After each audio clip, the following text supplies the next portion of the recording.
Hey guys, it's Brandon Miniman from PocketNow.com, and in this video we're going to cover the home screen interfaces on the Samsung Omnia Pro B7610.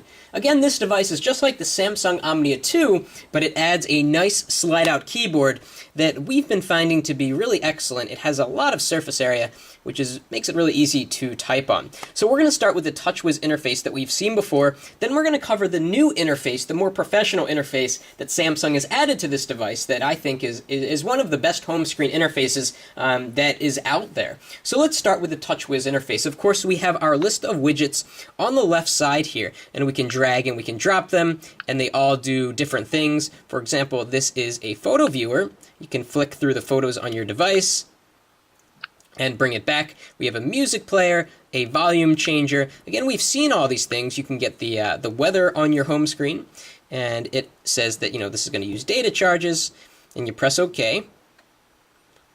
And it's thinking. No city selected, so you tap on that. So these are really like mini applications. So I'm going to press Edit, add location, enter city name, use the on-screen keyboard. Very good on-screen keyboard, by the way, if you don't want to take out the full keyboard. Philadelphia.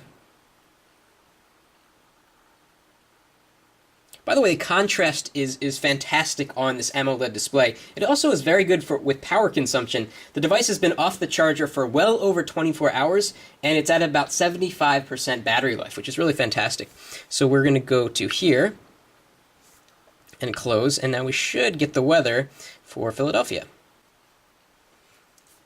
And here we go. Right now it's in Celsius. I'll have to change that, but I exit out and it will refresh and tell me the weather in Philadelphia. And of course I can tap on that to get a full forecast.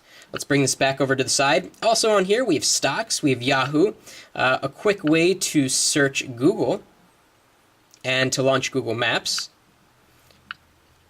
We have a calendar widget. Let's bring that over, which shows next appointment, which is fantastic. The Samsung Omnia and the Omnia 2 didn't have this next appointment widget, which is very important because you want to be able to see where you're supposed to be in the next hour or 2 hours or whatever without having to drill into your calendar application. So it's great that they added that, and tapping on that should take you into the Samsung Omnia sort of skinned schedule, they call it. It's really the calendar. So we can close out of that.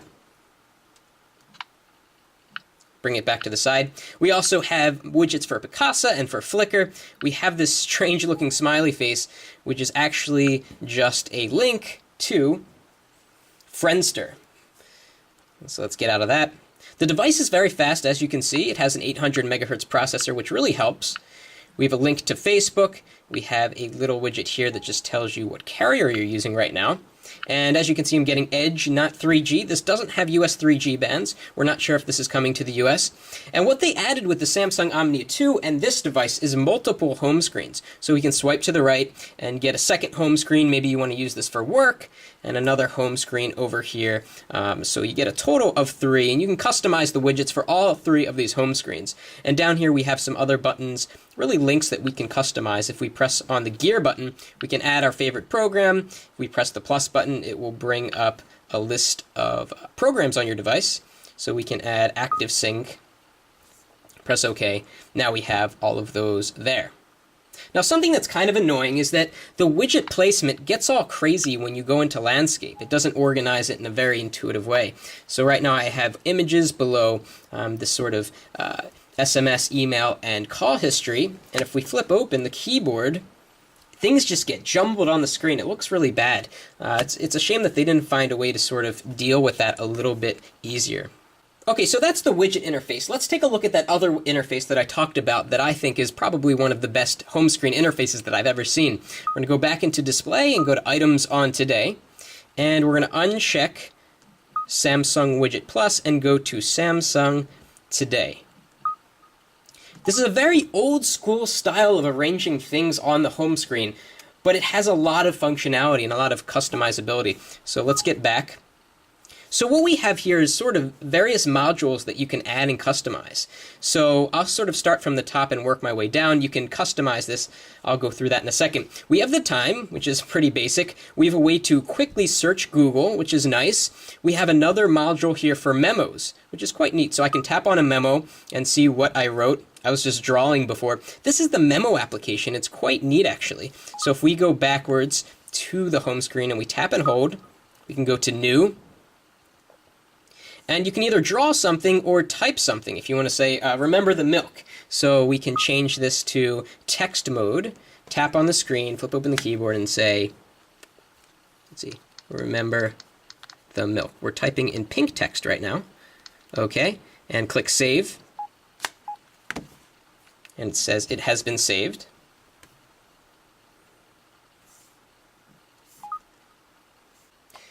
And when you go back to the home screen, you can see the memo that you saved, which is pretty cool. If you have more than 4 memos, you can actually slide to the right. You can't see that now, but you can have multiple memos, probably up to 20 or so on your home screen, which is really great. Going down the list, we have tasks, and this just integrates nicely with the Windows Mobile Tasks application that some people use, some people may not use. We'll get out of that. Down here we have notifications, so if we tap on the email notification, we're jumped right into the messaging application. And we also have a link to text messages and call history. Down a little bit further, we have a link to our email inbox, which is terrific. It shows you the headlines or the subjects of the emails, and you can flick to the right to see all of the additional headlines that you have, and tapping on any one of these will actually bring up the email, so you can jump right to the email that you want to see. So it's a very convenient way to sort of see into your inbox. Down a little bit further, we have favorite people in the photo contacts, and you can have multiple, up to 3. So 3 times 4, 12 different people to quickly call. Tapping on any of these pictures will give you their contact card, so you can either send them a text message or call them. Really convenient way to dial people that you talk to on a regular basis. And down here is next appointment. And we can move all of this stuff around on the screen. So I just clicked edit. Let's say I want to have new appointment down here up at the top. So I tap and hold. I bring it up. And let me try that again to get it all the way up. And I bring it up, and I can add and remove things from the side here. So if I want to have a world clock, I can click and drag it, put it up here. If I want to take away the memo area, I drag that to the left. If I want to remove search, take it to the left. So you really can have as much or as little as you want on this page. There's also one for RSS, which I found to not work really well, although I wish it did because it's a really good way to keep track of websites that you like to look at. And there's also one for network, and there's one for settings. Let's see that RSS widget. So right now it's streaming from PocketNow.com, and it's not really updating as much as I would have liked. I'm going to go to the RSS reader and show you what it looks like. So here we have PocketNow.com. It says, please update the feed. You can probably change the setting to automatically update, but out of the box, it will not do that. But it's pretty convenient to be able to have that capability right on your home screen without having to actually buy a plugin that does the same functionality. Here we have the world clock that we just added. And if we tap on that, we are taken into the select a city. So if we want to see the time in Mexico City, we click done. And then on the left, it says Mexico City. Over here, it says Pacific US. Let's change that to Paris. Click done. And this interface works very well in landscape, so all of the integrity of the widgets is preserved, and everything looks great on the screen. They don't get jumbled like you would find in the other interface we just went through, the TouchWiz interface. So that's good, and screen rotation speed is pretty good, about a second or a second and a half. Now, there's a button on the side of the device that says W/L. What it does, if you tap and hold it, is that it switches from life mode to work mode. And the idea is that you can have 2 different home screens, one for, I guess, the work week and one for the weekend, although there aren't that many widgets on this interface that make a lot of sense for the weekend. There's no multimedia widget, there's no photo viewer, so it really doesn't make sense to have these 2 screens. And plus, it takes a while to switch. Watch, we're going to go back to life. It takes about 5-10 seconds, and that's really a long time if you're trying to access information rather quickly. So overall, I think Samsung did a really good job with this new Samsung Today home screen. I hope they bring it out on future Windows mobile devices. I've never been a fan of the TouchWiz interface because I thought that the widgets were always kind of clunky and slow. They took up a lot of space on a screen that already is limited in space just by design.